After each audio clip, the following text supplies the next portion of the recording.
حقيقي الساندوتش متغرق صوصات ومليان مليان بكميه رهيبه، والبرجرايه 200 جرام، فما شاء الله ما شاء الله كبيره جدا.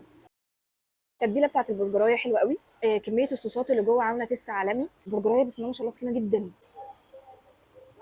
والسعر بتاعها حلو جدا على الحجم ده بصراحه. المشروم بقى عندهم جامد قوي، يعني انا من محبين المشروم اصلا. عندهم بقى ميزه في موضوع البطاطس، اي ساندوتش بينزل معاه ربع كيلو بطاطس. ادخل على ميكي تشيز لاند وسعره 90 جنيه، وده بيبقى دبل، وبيبقى عليه 3 قطع موتزاريلا ستيكس، بيبقى قطعتين برجر. دوت عايز 3 معايا يجوا ياكلوه. بصوا المنظر ده كده، نص كيلو لحمه 90 جنيه، ازاي؟ تعالوا نطلع كده البرجر ندوق التست بتاعه برضو الاول عامل ازاي. مم. طعم موتزاريلا ستيكس مع ساندوتش رهيبه بصراحه، كتست ساندوتش هو لذيذ جدا. ندخل بقى على الفراخ لافا سيكريت وسعره